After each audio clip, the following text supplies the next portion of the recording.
Hello students, welcome to TSS School Class 12 Mathematics. Introduction and example of exercise 13.3 part 3.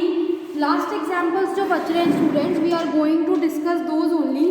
So let's start with example number 19. Example number 19 क्या कहती है? A factory manufacturers bolts ना. सो एक factory में bolts manufacture होते हैं and उसके पास तीन मशीन है, मशीन ए, मशीन बी, मशीन सी. मशीन ए में 25% बोल्ट्स मैन्युफैक्चर होते हैं, मशीन बी में 35% एंड मशीन सी में 40% बोल्ट्स मैन्युफैक्चर होते हैं. इस तरह से उसका जो टोटल 100% मैन्युफैक्चरिंग है वो इस तरह से कंप्लीट होती है तीन मशीनों के थ्रू. और मशीन ए में जो 25% बोल्ट्स मैन्युफैक्चर हुए और वो अपने आउटपुट के टोटल के 5% बोल्ट्स उसके डिफेक्टिव हैं. इसी तरह से जो फोर्थ मशीन है, जो बी मशीन है, उसके 4% जो बोल्ट्स हैं वो कैसे हैं, डिफेक्टिव हैं. और जो मशीन सी है उसके 2% बोल्ट्स हैं वो कैसे हैं, डिफेक्टिव हैं. अब bolt is drawn at random and found defective. अब एक बोल्ट निकाला जा रहा है और वो कैसा पाया जाता है, डिफेक्टिव पाया जाता है. Probability that it is manufactured by machine B. तो इसकी क्या प्रोबेबिलिटी है कि वो मशीन बी से मैन्युफैक्चर हुआ है. सो स्टूडेंट्स, मैं सबसे पहले इसको लेट B1 में इवेंट बोल देती हूँ कि जो बोल्ट है, bolt is manufactured by machine A. That bolt is manufactured by machine A. So what is the probability of B1? B1 की प्रोबेबिलिटी कितनी हो जाएगी स्टूडेंट्स? 25%, यानी 25/100 विच इज इक्वल्स टू 0.25. हाँ. B2 is that. So student, what is the event B2? B2 हम बोलेंगे that bolt is manufactured by machine B. B2 में event बोलती हूँ that my bolt is manufactured by machine B. So इसकी probability कितनी हो जाएगी students? P of B2 that is 35%, that is equals to 35/100 which is equals to 0.35. And what is B3? B3 अब मैं कह सकती हूँ that bolt is manufactured by machine C. B3 हम कह रहे हैं कि जो बोल्ट है वो मशीन C से बना है. तो प्रोबेबिलिटी ऑफ B3 कितनी हो जाएगी students? 40% which is equals to 0.40. Now what is the event E? Event E हम बोलते हैं that the bolt is defective. What is event E? हमने हमारा इवेंट E बोला है that the bolt produces defective. Now event E जो है वो B1 के साथ भी हो सकता है, B2 के साथ भी हो सकता है. सो E occurs with B1 और B2 और B3, किसी के भी साथ हो सकता है. So probability of E upon B1, यानी जो डिफेक्टिव बोल्ट है वो फर्स्ट मशीन से निकला है, मशीन ए से निकला है, इसकी प्रोबेबिलिटी 5% है. तो this is equals to 5/100 which is equals to 0.05. Similarly P of E upon B2 is equals to 4% which is equals to 4/100 which is equals to 0.04, and P of E upon B3 is equals to 2% which is equals to 2/100 which is equals to 0.02. Now what we have to find by Bayes theorem? हमको क्या find करना है students?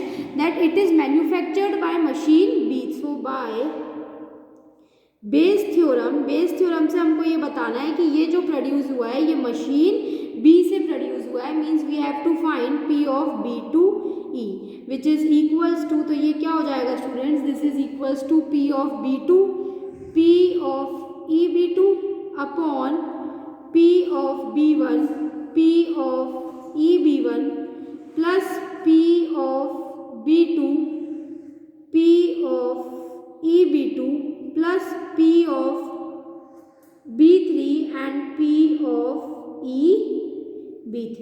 सो जैसे ही हम इसकी values put on करते हैं स्टूडेंट्स, ये वैल्यूज कितनी हो जाएगी? P of B2 which is equals to 0.35 into 0.04 upon 0.25 into 0.05 plus 0.35 into 0.04 and plus the last one is 0.4 into 0.02. So as soon as we solve it, the value comes out to be 0.0140 upon 0.0345 which is equals to 28/69। So ये value हो गई हमारी कि जो defective bolt है वो कौन सी machine से प्रोड्यूस हुआ है, that was produced by machine B. In a similar manner let's see an example number 20। Example number 20 क्या कहता है, the doctor visits a patient. Now doctor visits by train, bus और स्कूटर और other means of transport, उसकी probabilities हमको given है।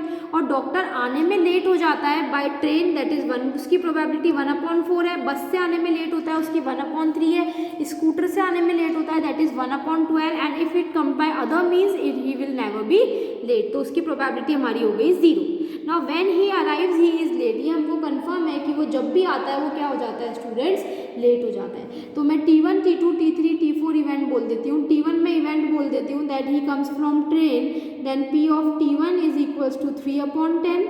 T2 event हमने बोल दिया that he comes from bus, then P of T2 हमारा कितना हो गया 1/5।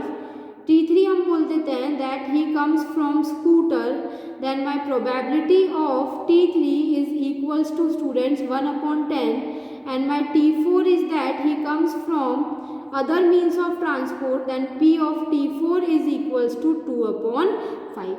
Now I am saying any event E हमारा क्या event है students, that the doctor visits the patient late। तो E event है that doctor visits the patient late, मतलब जो डॉक्टर आता है वो हमेशा क्या हो जाता है, लेट हो जाता है। देन हमको गिवन है students that P of E/T1, ये हमको कितना गिवन है 1/4। P of E/T2 that is equals to 1/3। Then P of E/T3 that is equals to 1/12 and P of E/T4 ये हमको कितनी गिवन है स्टूडेंट, 0 गिवन है। Therefore by means of by base theorem हमको क्या निकालनी है students, he comes by train, वो लेट आ रहा है और किससे आ रहा है, ट्रेन से आ रहा है। तो बाय बेस थ्योरम ये हमारी क्या हो जाएगी P of T1E।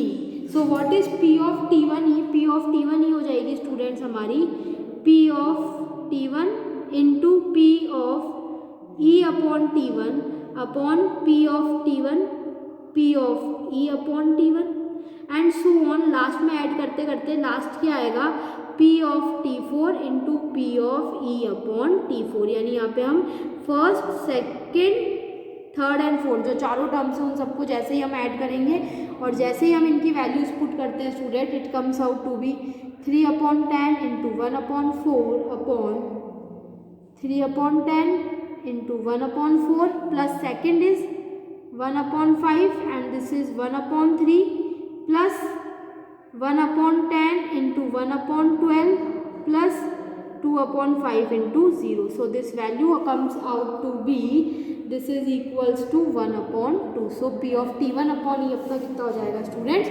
1/2. In the same way let's see last example which is saying a man speaks truth 3 out of 4 times, मतलब 4 बार में से वो 3 बार सच बोलता है। Now a man is throwing a die, वो एक डाई फेंक रहा है and report it is 6 and he says that it is 6। Find the probability that it is actually a 6। So सबसे पहले स्टूडेंट्स मैं ई इवेंट बोल देती हूँ। What is my event E, that the man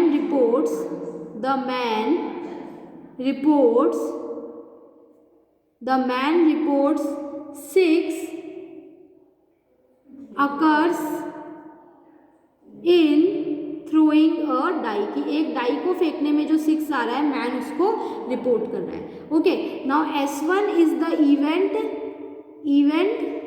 that 6 occurs। S1 क्या event है कि 6 आ रहा है, S1 is the event that 6 occurs and S2 is the event that 6 doesn't occurs, that 6 does not occurs। Okay, so now P of S1 कितनी हो जाएगी students? P of S1 is equals to 1/6 because 6 आ रहा है, and P of S2 that 6 नहीं आ रहा है, इसकी प्रोबेबिलिटी कितनी हो जाएगी students? 5/6. Now what is P of E upon S1? P of E upon S1 क्या हो जाएगा? दैट 6 आ रहा है and the man is also saying that 6 comes. It means that the man speaks truth. The man, it means that the probability that the man speaks truth. तो एक उस आदमी के सच बोलने की प्रोबेबिलिटी कितनी है students? Which is equals to 3/4.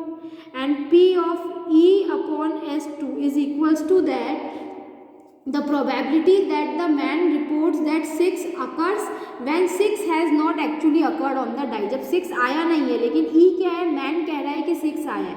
इसका मतलब ये क्या हो गई? It means that the probability the man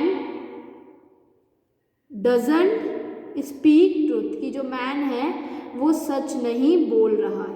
तो this is equals to 1 minus 3/4 and this probability is equals to 1/4. So by Bayes theorem अब हमको इसमें फाइंड आउट क्या करना है students? By Bayes theorem we have to find out that it is actually a 6, मतलब man ने जो बोला है वो और एक्चुअली 6 आ रहा है. So we have to find out P of S1E. So what is P of S1E? This is equals to students P of S1 into P of ES1 upon P of S1 into P of ES1 plus P of S2 into P of ES2.